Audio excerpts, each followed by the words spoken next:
There are three things that we really can't make our children do, and they can easily become challenge areas for parents. We can't make our kids eat, we can't make our kids sleep, and we can't make our kids go to the bathroom. And sometimes two or more of these can collide to create an even bigger challenge area for parents.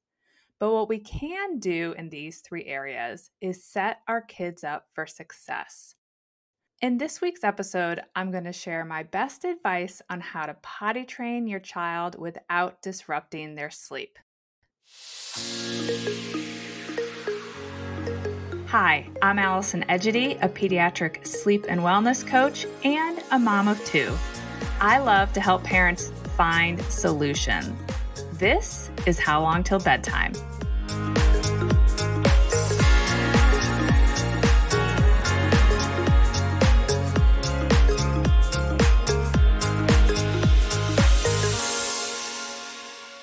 I want to start by saying that I am not a potty training expert. I'm happy to share the potty training approach that I took with my girls, but by no means will I say that it's the only or best approach because I'm not actually familiar with all the approaches out there. But what I do know is that most potty training approaches that I've heard about from clients recommend potty training both at night as well as during the day. And I am here to assure you that you can 100% potty train your child during the day while still keeping them in diapers at night. And you can do it without waking them up during the night to go to the bathroom or encouraging them to call for you to go to the bathroom during the night. No matter what approach you take, I want to encourage you to keep a diaper or a pull up on your child during the night and for their nap. There are several reasons why I recommend this. Today, I'm going to share my top three. First, many toddlers and preschoolers are not developmentally ready to wake up when their bladder is full, and many are not developmentally ready to hold it for 11 to 12 hours at night. There is varying data on when children will be developmentally ready to hold it for the entire night or to wake when they need to go to the bathroom. But what I can tell you is the range is big. It appears to be somewhere between 2 and 5 years old.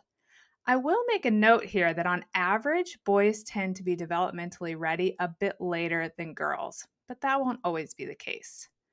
Secondly, kids are smart. They are so stinking smart. And you know what? These preschoolers, they like to test things.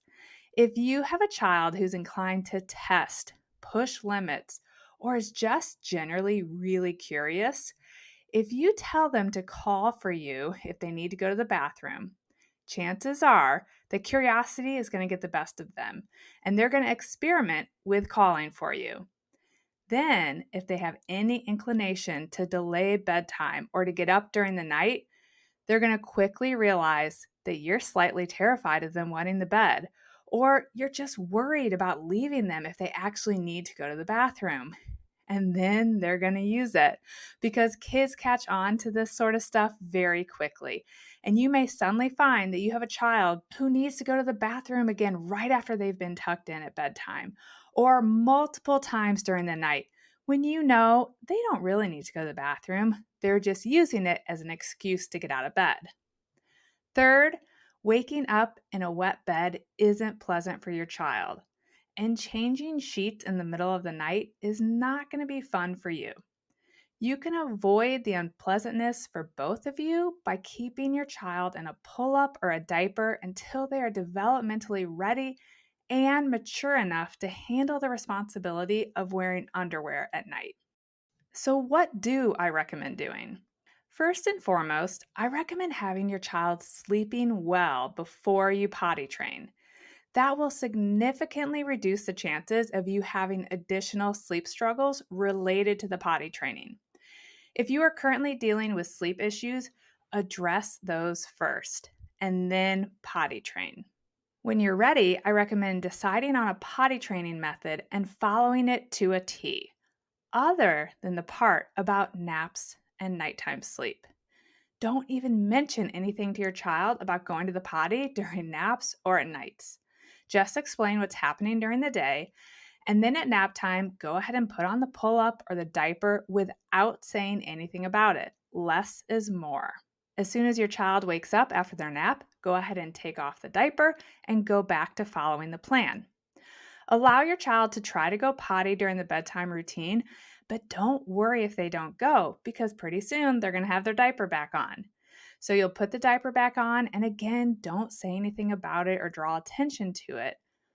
And also, I don't want you to mention that they can call for you if they need to go potty. Again, less is more.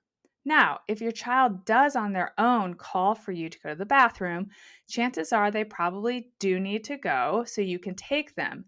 But don't applaud them or make a big deal out of it when it's time for them to be sleeping. If you start to realize that they're kind of pulling your leg and using it as an excuse, you can use the one and done rule. We can go one extra time, and then we don't need to worry about it because you have your diaper or pull up on in case you need it. And then forge ahead. In the morning, take their diaper off and head right back to your potty training plan. Typically, if you don't mention anything potty training related around their sleep, they're not going to think much of it.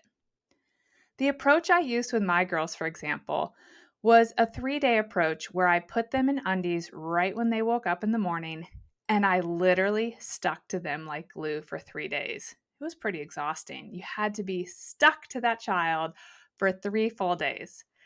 We just put a potty seat cover on our toilet rather than using a small child's potty. I'll link to the cover we used in the show notes. And all throughout the day, I would stay as close to the restroom as I could.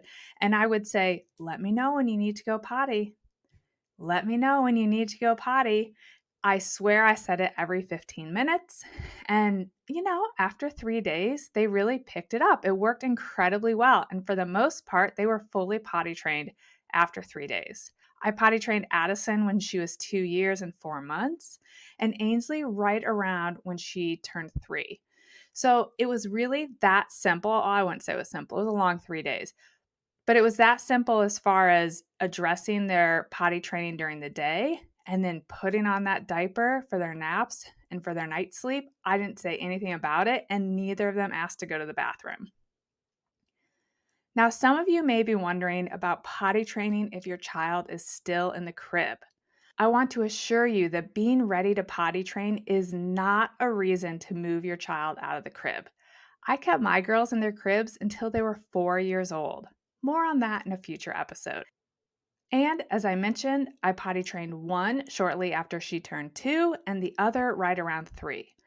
The truth is, even if your child is in a bed, they're still going to need your help when you're potty training them. So go ahead and save yourself from having a toddler who's getting out of bed during the night and keep your child in the crib. It should not slow down your potty training. The last thing I'll mention is being thoughtful about helping to set your child's body up for a dry night. If you have a preschooler who is always really wet in the morning or who is asking to go to the bathroom during the night and they are actually going quite a bit, it might be time to consider limiting their liquid intake in the evening. When my girls were in preschool, they had a water bottle that was full all day long and they were encouraged to drink lots of water. But then when we sat down for dinner, I just gave them a small kid's cup that probably held, 3 to 4 ounces of water.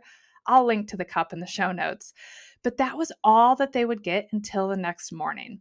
I did not give them sippy cups of water in or next to their beds. If they asked for a drink of water once we were upstairs and getting ready for bed, I might give them a small sip, but that was it.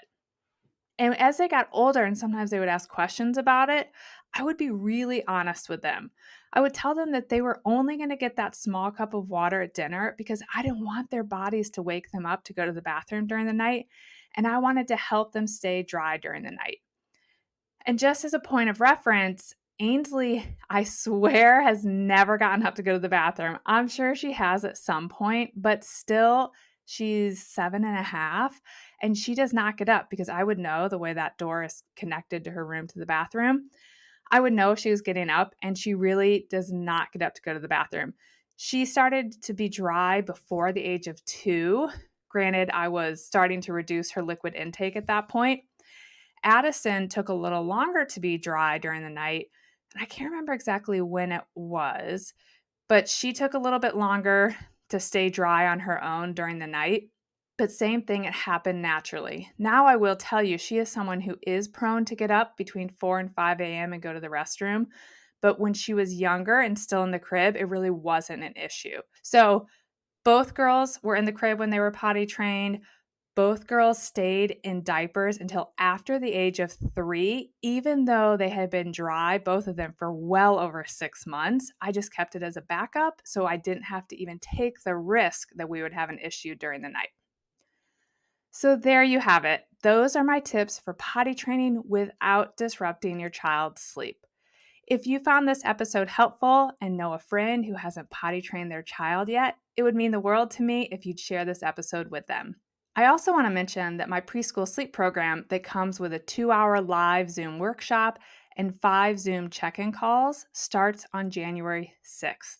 If you're interested in learning more, I'll link to the info page in the show notes. I hope you'll join me back here again next week. Bye for now. Thank you for listening to How Long Till Bedtime. To learn how we can work together to improve your child's sleep, please visit sleepandwellnesscoach.com.